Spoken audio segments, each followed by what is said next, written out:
would include the ones like tighter rare earths, tighter curbs, export curbs on rare earth minerals that are important for the U.S. industry. Another point is that they both have to agree to set up a consultation mechanism. So on the point about the non-tariff measures, they have to lift them, but there's no timing. There's no method.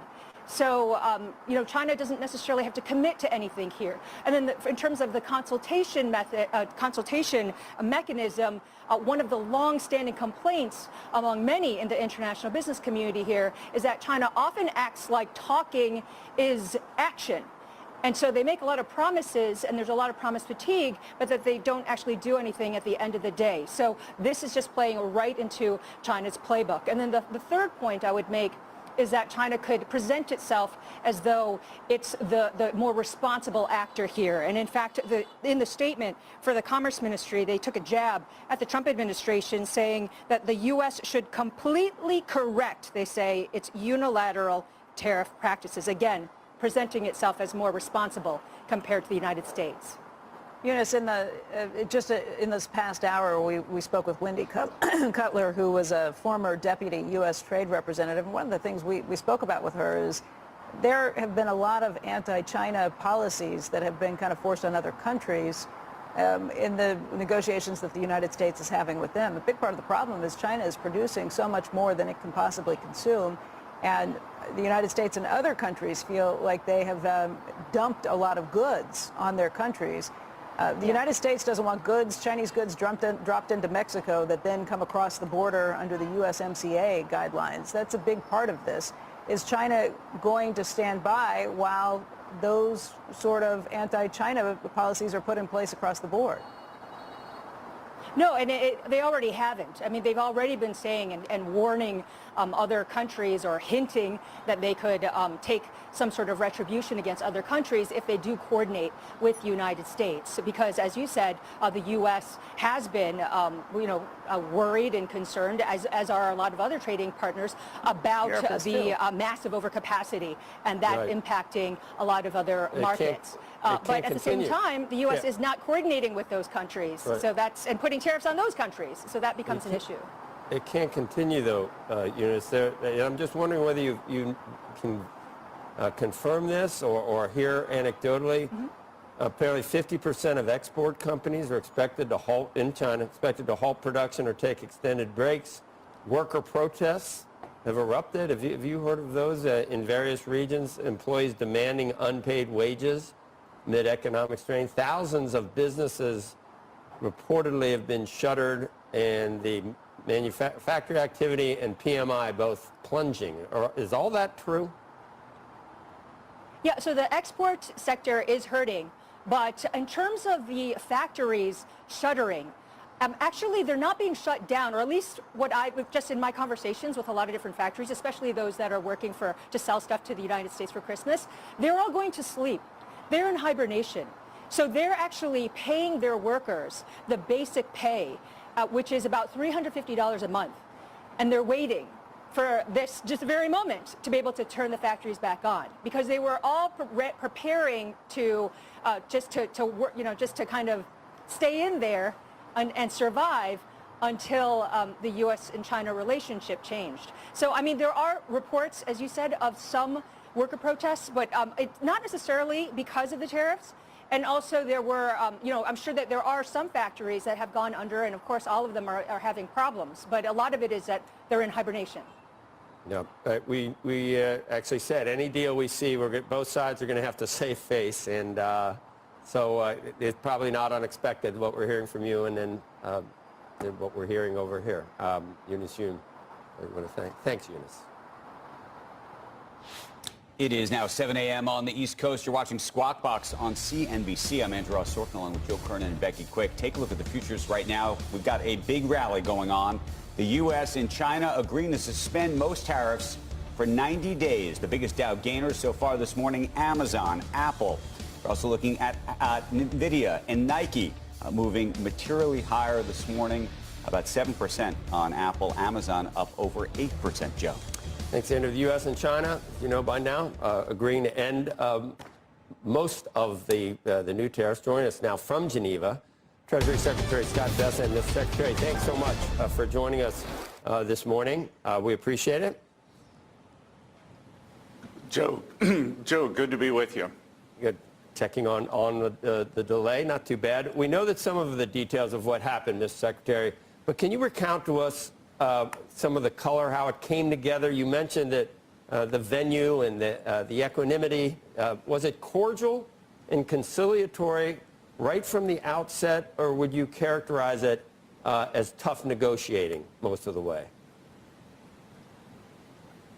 Joe, I would characterize it very much as President Trump, the equivalent of President Trump's relationship with Party Chairman Xi.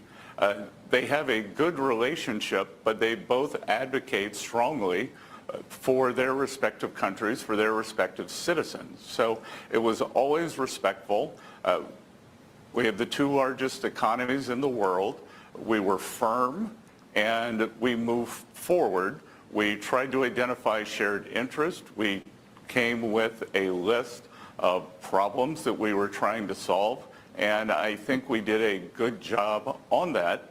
And again, this is a 90-day pause. For our tariff program, we had a plan, we had a process, and now what we have with the Chinese is a mechanism to avoid an upward tariff pressure like we did last time. So this is a 90-day pause. Do you expect that tone to continue as these details, the devil's always in the details, get worked out over the next 90 days? And what aspects do you think will be relatively easy, and what will present the biggest obstacles? Well, look, Joe, I don't think anything's going to be easy because this has been going on a long time. But what I can tell you, President Trump in his first term realized a very effective trade deal that was signed in the Oval Office in January 2020, and the Chinese delegation basically messaged to us that the Biden administration failed to hold them accountable for it. So I think that the January 2020, President Trump's highly successful previous trade deal can be a starting point, and knowing that President Trump will enforce any deal, I think will make the Chinese very deliberate in their negotiations and know that whatever they agree to, President Trump will enforce. Would you say that the Chinese, were you able to detect, or was it apparent that there was some urgency to make some progress, given what we're hearing about Chinese businesses being shuttered en masse, factory activity declining, PMI declining, maybe even some social unrest? Could you detect that, or was there, for lack of a better term, a stiff upper lip shown to you? Look, the Vice Premier is a very skilled negotiator. He is a high-ranking Chinese official. I had a very good economic briefing beforehand, but there was no sense of anxiety. There was a sense of moving forward. There was a sense of mutual respect. There was a sense that we had shared interests. But I have seen what's going on in the Chinese economy. We can see what's going on with the shipments to the U.S. And again, we are the deficit country. Historically, the deficit country has a better negotiating position. Mr. Secretary, part of China's plan over the last several years has been to manufacture far more goods than it can ever consume. It exports that not only to the United States, but to other countries around the world. Other countries like the United States and countries in Europe have felt like they're getting dumped on with all of these excess goods that are being manufactured. Will your talks in other countries find ways to make sure that China can't get around anything you set up in your deals with China by, let's say, shipping goods to Mexico and having that come up, those goods come up through Mexico? How do you shut that down, and did that come up this weekend? Well, Becky, that's already happening. That's already happening with many goods.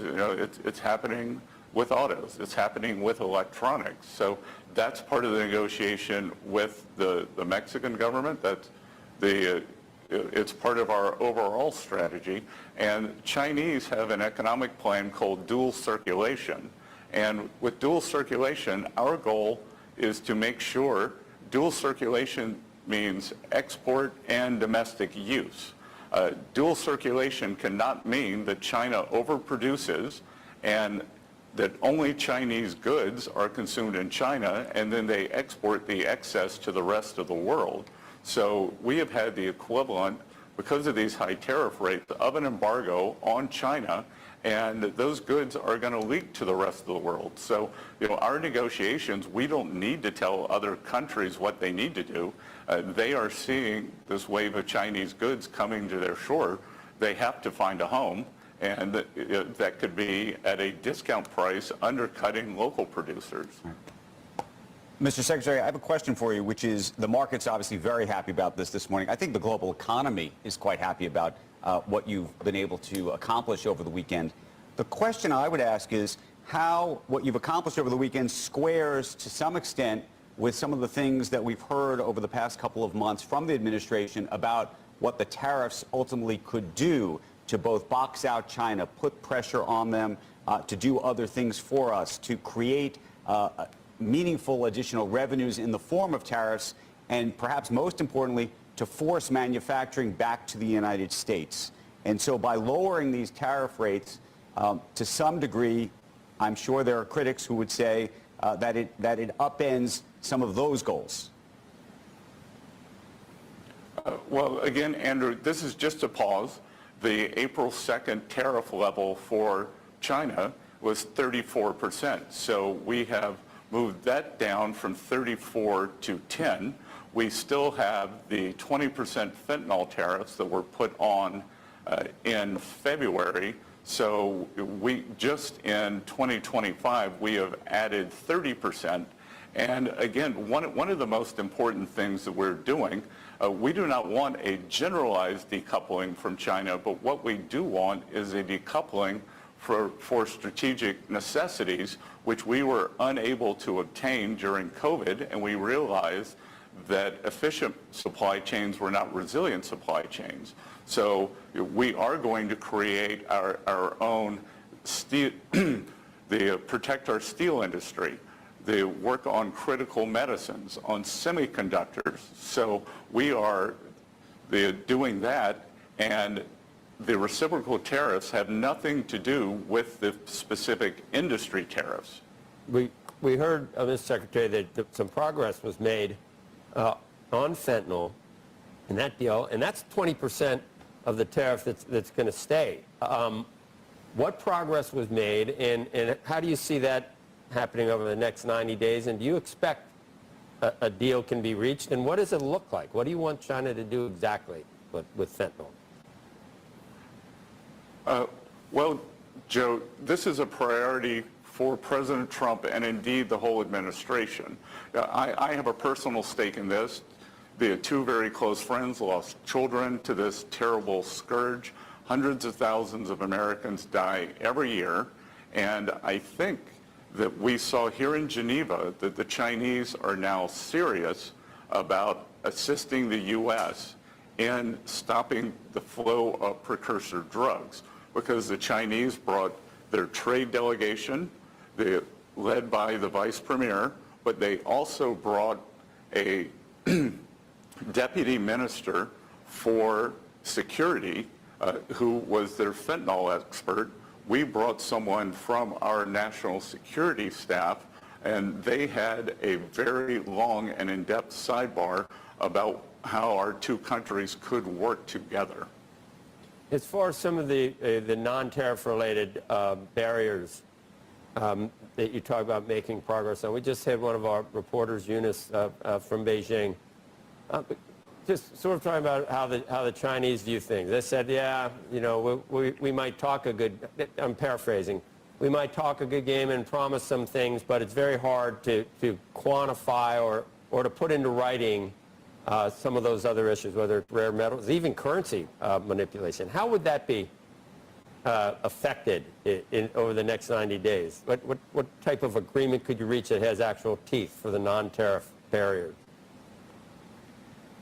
Well, Joe, these aren't problems that have sprung up overnight. They sprung up over 40 years. So Ambassador Jameson Greer, USTR, has a book this thick of all the non-tariff barriers and then also of the state subsidies for labor and for industry. So we've got a playbook. President Trump successfully executed a deal in his first term. I think we can build on that, and that's the purpose of the 90-day pause, to see what we can do and work on these non-tariff barriers, because China actually has low tariffs. It's the insidious non-tariff trade barriers that hurt American companies trying to do business there. And make no mistake, one of the goals here is to open China for American businesses in a fair way. We want American businesses to be able to sell into China, and part of the goal is bringing down these unfair non-tariff trade barriers, and that's what we will be focusing on. Mr. Secretary, this is a 90-day pause. What comes next? Do you have plans to meet with your counterparts again? Becky, as I said, the good thing is we had a plan, we have a process, now we have a meeting mechanism. We loosely christened it the Geneva mechanism, so I don't know where we'll meet again. It was a very agreeable meeting here. We got a lot done over 2 days, so I would imagine that in the next few weeks we will be meeting again to get rolling on a more fulsome agreement. Mr. Secretary, we're the import country. Obviously, as you pointed out, China's the export country. And I believe some of what we're hearing about maybe some of the stress, the economic stress we're seeing in China. But we have had worries and concerns about this economic stress in this country. Is it still coming? In other words, have we just not seen it yet in terms of job losses or consumer confidence? Do you expect the next employment report to show any slowing? Is it not going to happen here, or we just haven't seen it yet, in your view? Well, Joe, I don't see any reason that should happen, because, look, I think with the tariffs, it's all a matter of calibration. That there were 20%, approximately 20% tariffs from President Trump's first term. Biden left those on. He liked the income from them. So we're still getting that. And that was done in 2 steps, roughly 10 and 10. And the market and the economy has had several years to adjust to that. The 20% fentanyl tariffs went on in February. So if we were going to see any kind of an economic downside from that, it would already be apparent, I would think, and the economic data has surprised on the upside. And now that we have brought these very high tariffs down to 10%, I think the markets, business people live in the future. So I think we can go through at that 10% baseline, which is very easy to calibrate with. Very good. Mr. Secretary, appreciate your time this morning. We know you got to run, obviously, and thank you very much. Appreciate it. Safe travels. Good to see you, Joe. All right. Thank you very much, Mr. Secretary. Coming up, Bitcoin prices holding steady above the $100,000 level after having its best week since 2021. We're going to check out some levels to watch next. And Morgan Stanley's chief U.S. strategist, Mike Wilson, he's going to be with us, talk about how he is bullish now after feeling maybe how bullish he really is after this weekend's trade developments. Squawk Box coming right back. CNBC. Live ambitiously. One Partnership is bringing technology and modern farming together to advance agriculture and feed a nation. We are starting with an automation platform. So a system which is controlling relevant machines, processes. This is our prototype for the Precision Nutrient Injector that interfaces with the Siemens platform that we're building. We're able to store over 100 different types of recipes, and on demand, the machine will actually mix it up and then deliver it to any grow bids. It is in the same moment giving remotely access to Artisan Green at any point of time. They can see what is the status, what is their energy consumption, what is their water consumption. The Energy Manager module from Siemens allows us to monitor the equipment, and with that we're able to make sure that the equipment's running at its 100% efficacy, and as a result, electricity costs that way. Sponsored by... I took my first journalism class in high school. It felt like a superpower. I find it really meaningful to reach new audiences, women, people of color, younger demographics. A lot of traditional financial advice might not take into consideration that people have debt or that rent is so expensive. To me, ambition means taking on new opportunities that take you out of your comfort zone, but help you learn and grow. Good money. Everything seemed legit until it wasn't. Good times. The lavish lifestyle, the houses that they're used to. Is never enough. Someone who has a goofy social media presence could be laundering $4.5 billion worth of Bitcoin. Fame, fortune, and fraud. His stories were so good, they've all fell for them. I believe in getting justice. American Greed on CNBC. Brian Sullivan joins Kelly Evans. Power Lunch, CNBC.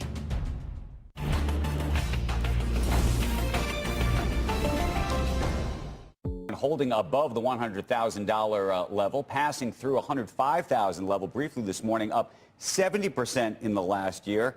Joining us right now is Josh D'Agostino. He's the head of strategy at Coinbase Institutional, and we've been talking about the movement in Bitcoin, which has been pretty volatile. We were down in what was the low of 74, 73? Maybe even a little lower, yeah. Maybe even a little lower than that? Yeah. We've come back. Are we supposed to think about it as gold? Are we supposed to think about it as the NASDAQ? I mean, I think this is the fundamental question.